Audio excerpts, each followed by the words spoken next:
Hello, this is Roadrunner 2613. In this video, we're going to discuss the new attacking operator in Operation Chimera for Rainbow Six Siege. Before we get started, let's have a word from our sponsor. If you would like a special discount, be sure to use the code Roadrunner, and I hope you all enjoy the video.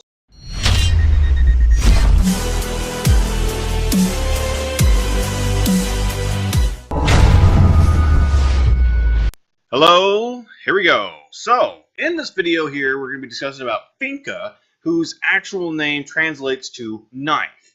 Now, I've managed to read the article here, and I'll go ahead and read the article to you again if you'd like, because this is actually very interesting for a character, and she's our new attacking operator. As you can see, it's a female attacker, so we have another one of those, which is pretty nice because the girl-powered dream team, you know, when you play Siege, you have everyone that can be in a girl. Well, there you go, you got girl power now. It's going to be increased, so ladies, yes! Okay, so her symbol is basically a fist, straight up in the air, like breaking through the corner, as you can see right here. And the thing about her is that this scar is what really defines her name. Now, in this story, we'll go ahead and read her bio, which is actually very interesting beyond all measure. Now, the reason why this is a little messed up because it starts down here, starts right up here, and then goes over to this, which is really weird. I don't like that. If you do it on your mobile phone, it's a straight up and down article, which is way better. But I don't know. Maybe it's my computer. Maybe it's just the way the website's set up. It's all very weird. But let's get into this. For Finka is what her name is. Well, her name is actually Dr. Lyra Melenkova. Which I'm Melenkova. I maybe have been saying this wrong, and I'm sorry that if I am. She has a quote here that says, "Being afraid of a disease is sometimes worse than the disease itself. There is no cure for fear, so either you surrender to it or you fight it until one of you wins." Now, I mean this character is actually very interesting, and I like the character itself. And I really love that Ubisoft, well, Siege itself, will literally go through and make these characters so iconic. They don't just throw in some random little thing and say, here you go, here's a character. No, they literally make detailed stories, interactions, all of this stuff, and it's amazing. I love it. Okay, so first article piece here is called Taking Control. Now, Lyra was 9 when she was diagnosed with a neuropathy. That included the slow degeneration of muscles and the loss of sensation in the limbs and extremities. Born 3 years after the chronophyll disaster in the eradicated city of Guomel, Borealis. I'm like I said, if I'm saying any of these special names wrong, and I say special because they're like new to me, and I have no idea, and this is pretty much Russian. She's the new Russian operator, as far as what I've been reading, so this is going to be interesting. Now, let's see here. Where was I at? Okay, so she grew up around children already suffering from birth defects. Her diagnosis was the realization of her fears. So when her parents encouraged her and her younger siblings to be physically active, she pushed herself even harder, determined to keep her body in peak condition to weather the neuropathy. Or the neuros. I'm just going to call it neuros for short. I know that's not the proper name, but just bear with me, all right? She could not be sick if she stayed healthy. That's what her young mind reasoned with, which it's not a bad thing to say or do per se, but it's a good start. I mean, as a young kid, that's pretty cool. Let's see. All 3 of the children grew up playing sports. Lyra excelling at those requiring agility and finesse. There it is, finesse. Sorry. Some words you don't see often, so sometimes it's like, ugh. But there was always the knowledge that the neuros could worsen unless someone found a more permanent solution. She decided to be that person herself. So that's really cool that she decided to take that upon herself to do something like that, which is probably why she became a doctor. She moved to Novosibirsk to study at Novosibirsk State University and graduated with a PhD in microbiology and immunology. She remained at NSU in the biotechnological and virology laboratory. That is a lot of ologies right there. Her research uncovering treatments for a variety of pathogens and neuropathies, including her own, through drugs and self-dissolving nanites. While she hadn't found a cure, she had found remission.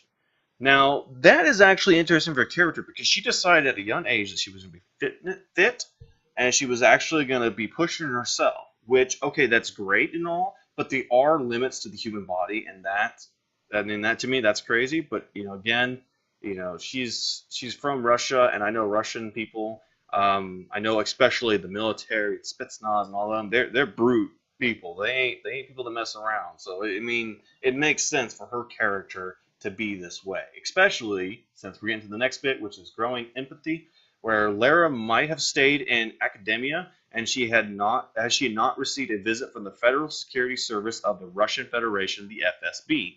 The Russian Spetsnaz operators and special agents face the ever-growing danger of exposure to hazardous materials, including, let's see, where's that? Including organ phosphorus agents like organophosphorus agents like VX gas. For the first time in her life, Lara began thinking outside of her own concerns. Her research had saved the lives of perfect strangers, and now they were reaching out to her, sending grateful postcards, photos, and letters. Like, they adored her, and this is really cool that she was actually doing work to save people, and it was amazing. She could have a greater impact still, though, because Lara jumped. I think it's Lyra. I think their name's Lyra or something like that. I don't know. I'm sure there's an emphasis somewhere in this because, like I said, it is kind of a Russian kind of a name. I'm gonna assume this because obviously she lives and is from Russia, so she is a Russian operator. So maybe that's. I think there's an emphasis somewhere. Maybe I'm just saying this weird. And there's Lyra. There's Lyra and then Lyra, but I'm gonna go with Lyra. Lyra jumped at the chance to work with Spetsnaz volunteers in a variety of conditions as she adapted the nanobots to their high-performance physiologies. Quickly, she came to enjoy the sense of competition, camaraderie, and the mental toughness of the Russian Special Forces. Special Russian Forces. I lost my place. I'm sorry.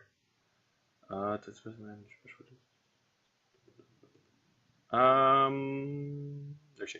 Okay, so she joined the army with an eye on becoming a Red Beret herself. Red Beret or Beret. I don't. I'm sorry. This is a little tricky here. Red Beret. Yeah, Red Beret herself on the front lines of saving lives as a chemical, biological, radiological, nuclear specialist. CBRN for short. Well, that's what the initials are.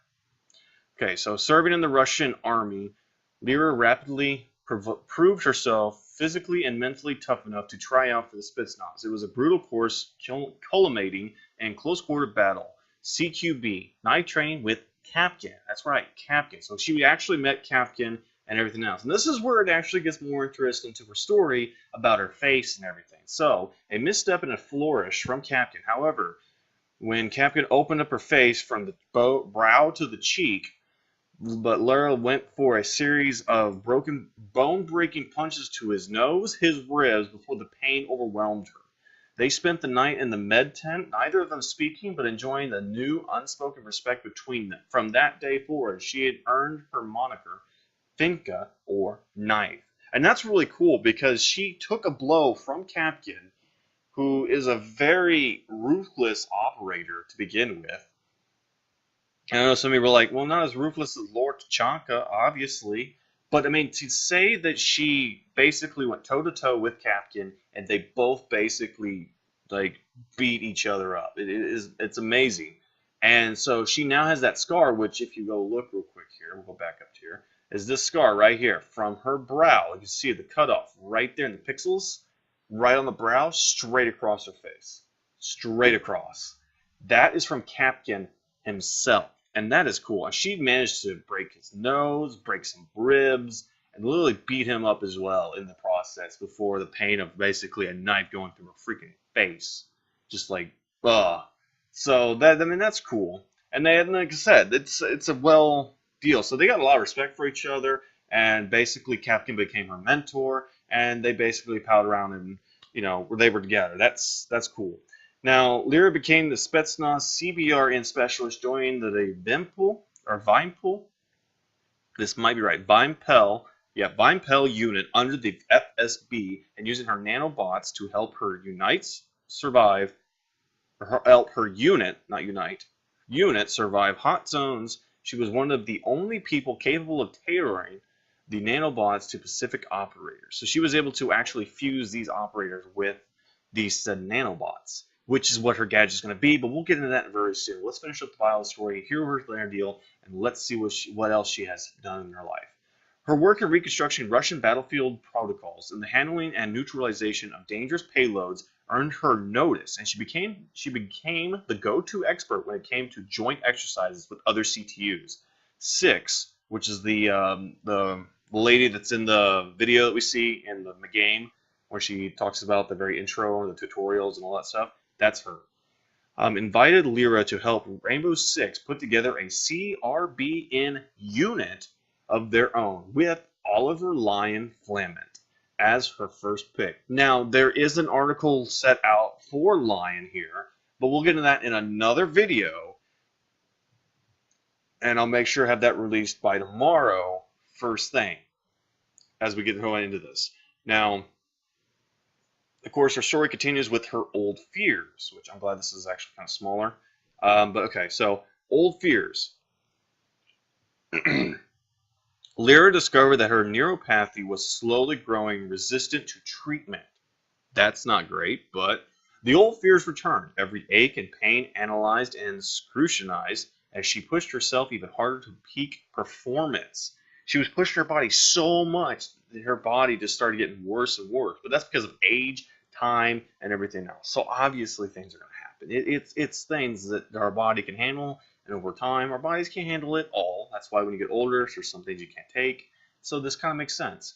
Now, she constantly tweaks and modifies her formula to stave off the twinges and the numbness and that she imagines might be the onset of decline. Now, her fear is that she's dying from a disease that she can't cure, and she's trying to find the cure before she dies. But then again, it's also eating at her as she's trying to figure it out. But she needs to push herself to find the answer. So it's a big internal demon like battle that she's having with herself, and that is really, really strong for a character to have, especially in this sense. Now, she pushes herself to the point of throwing up after workouts with IQ and Valkyrie, though only Valkyrie can understand that pushing the punishing limit of physical fitness, because Valkyrie obviously is so it makes sense. Okay, so Lyra, unable to distinguish between the disease and normal fatigue. So now she's like having, like I said, a lot of internal problems because she's aging and she's having to deal with this disease, and that she's been dealing with this so long, she's pushing herself so much, she doesn't know which what. So that's pretty interesting. Is driven by her fears and made excellent by them in the same maddening moment. Now, she is not young anymore, though. That's what I said. She's not young anymore, so this is all going to work. Now, she's more desperate than ever to hold on to her life. Like I said, it's a lot of internal battle. She's trying to find a new treatment while keeping it a secret. She doesn't want anybody to know, but everybody already knows. It's clearly written, especially Doc. See? It says, but Doc knows and is closely monitoring her CMT in case it begins to affect her performance. She has not shared this with anyone else, not Captain, who was her no-nonsense mentor, and not Tachanka, whom she drinks and flirts with. That's right, she has a love interest toward Tachanka, which I know a lot of you people in the community are like, who doesn't? It's the Lord, obviously. So yeah, I mean, I get that. So Lyra has recently creating a wall of letters and photos in her workspace as a reminder that her treatments are more than just about helping herself, but she's still afraid that this might get ahead of her. So she's reminded herself that I can't be selfish. I have to help other people. So she's putting other people before herself, which is great, but she also has the internal fears that this disease is going to hurt her and kill her and everything else. And like I said, it's a lot of internal battles and demons, which makes sense. Now, her gadget loadout and her gadget herself, like her signature little device, this is all very interesting, and this is the last bit of the video that we're going to talk about here, is the gadget loadout has a spear .308, which is basically the caliber of the bullet, obviously. The gun is called Spear, but that's not the actual name of it. I believe it's something else, but I could never find proof or what it was. I'm not a big gun expert. I like guns and stuff. That's why I like FPSs and stuff things like that. But obviously, in games they take the name of the gun and change it to something else. Sometimes it's the exact same gun. Sometimes it's not. But it just depends. But they call it the Spear 308, which I believe will be her. That's be her assault rifle that has 3 different firing modes for single, burst, and full auto. As far as what I'm believing it is, and it's almost like a FAMAS mixed with an AUG kind of look. But then again, I don't know fully on that. I'm like I said, I'm not a big expert on guns, but there we go.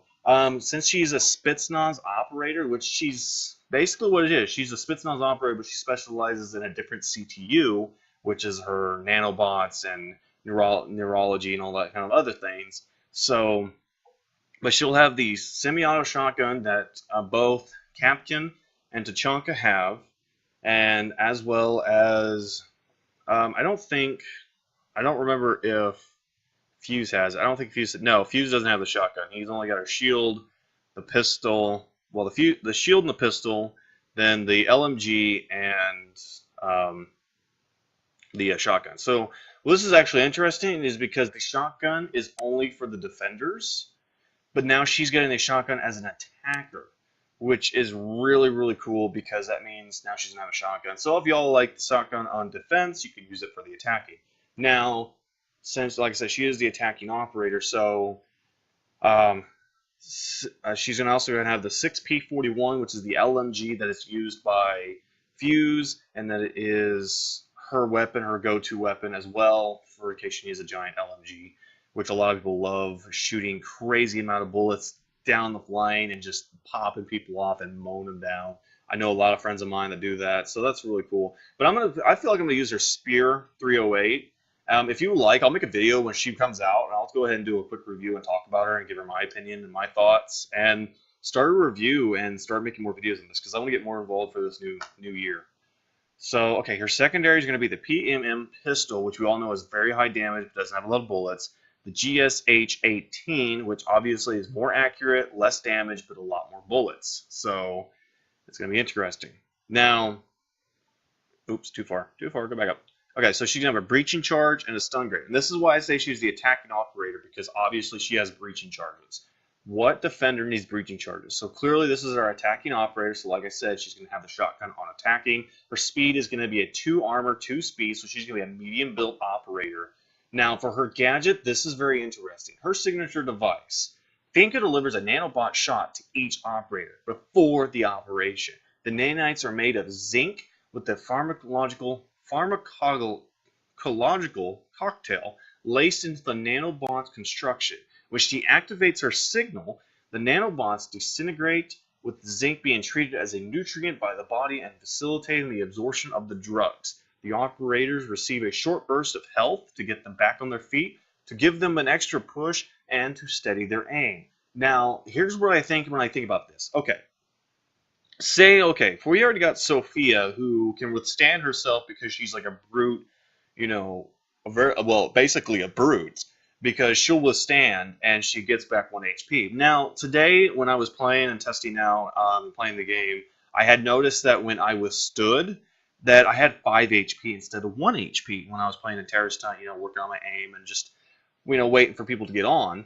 So maybe she gets buffed up to 5 HP right now, or maybe that was just a fluke. I don't know about that one, but think about this. Okay, so everyone knows that you can down yourself and get 50 HP. And basically, right now, as I'm seeing, she's the attacking doc with improvements, with advancements, which makes sense because she's used nanobots and stuff to save people's lives. She's used these kind of drugs and all these chemicals to do various things, especially for her own self. So this makes sense, and this doesn't seem like it's going to be overpowered. Now, is there going to be bugs? Is there going to be little glitches? Of course there is. It's Rainbow Six Siege, and it's a new DLC, it's new content, so there will be problems. Now, when I look at this and see this here, it says that the operators will receive a short boost of health to get them back on their feet. Now, I don't think that's going to give them health on when they're like on their feet if they're injured. Now, if they're down but not out, which is considered injured, obviously, I believe she can revive them like Doc does, but with just enough to get them on the health. So maybe she could bring them back on their feet at 75 HP. Maybe she can do it on like 50 health. Maybe you don't have to shoot somebody to down them or injure them or whatever. You can just literally just pop that. Like if they had like 20 HP of health and they're dying, they need some health, she can probably pop this, pull her little trigger, push the button, whatever she needs to do, and some health gets given back to them. But only a short amount of the boost, not a lot. Or maybe it's just flat out only works when she's down and not out, and then they push the button and then it gets back on her feet. The way I think this is going to work, and this is my mindset right now, guarantee what I'm guessing and assuming right off the bat here, is that she's only good for when she's doing the boost of health when they're down but not out. If they're down but not out, instead of going all the way across the map to revive them, she could push this button and all the operators will get a boost of health. But it only does that boost of health for those that are down but not out. So let's say like if Sophia's down, Ash is down, and Twitch is down, she can go and it goes and it's like, whoop, there you go, you're on your feet. There you go. Whoop, there you go. Just flat out done. Which that would make more sense because obviously it'd be too overpowered, and most people have already said this, that if she has Ash, Capital, and some other fast 3-speed operators or some recruits or whatever, she can literally push this. They can go hot breaching and do a recruit rush and like boom, which that could be balanced out with the fact of all the trap operators, which would make sense. But then again, I don't think that's the case. I think it's just going to be a down but not out, and that's the way it's going to work. Now, to give them an extra push, this I believe would probably give them a little extra like resilience to thing, or maybe a little extra speed, but not very much to where they're like super fast. I don't think we're gonna see Mach 5 on Blackbeard with a shield on and just running through the freaking map and going past Twitch and going, "Hi, how you doing?" Or Ash, sorry, going by Ash and saying, "Hi, how you doing?" and all that. I don't think that's going to be the case. And to steady their aim, I think this means they'll get more of a better focus, which I don't think that's a bad thing, because obviously in this game of Siege, the guns in this game have to be controlled through recoil, and if you're already good at it, I don't see this being much of a help. But then again, this is probably just something to practice, or maybe they're going to change up the recoil and the guns futuristically, because I don't know. This is a lot of speculation, but this is nice that we got an article, and then we can talk about our new operator, who is called Finka. And tomorrow I'll go ahead and have another video out for Lion, who is our next operator that we'll talk about. But I hope you all enjoyed the video here. This is Finka here. I'm going to be excited to play her. Like I said, I'll bring a video on reviewing and everything else. And like I said earlier in the video, be sure to check out our sponsor, Fatal Grips. It's basically a gaming accessories website called fatalgrips.com, where I'll allow you to basically get control freaks for cheap price. They're not exactly control freaks, but they're the exact kind of same thing, but they're more of an off-brand. There's t-shirts, there's mugs, there's backpacks, there's hats, there's all sorts of other things. There's even other little deals. And they're also partnered with some other groups of people, like Boss Boxes, which we're also sponsored by for this channel, which is basically loot crates, except they're called Boss Boxes. So, yeah. But like I said, I'll go ahead and end the video here. But I hope you all enjoyed the video, and I thank you all for watching. I'm glad you actually sat in here with me and watched this. I'm glad you took the time to check out the new operator. I hope you all enjoyed the video. Be sure to like, sub, and comment down below. And this is Roadrunner2613 saying to all of you, ladies and gentlemen out there, beep, beep.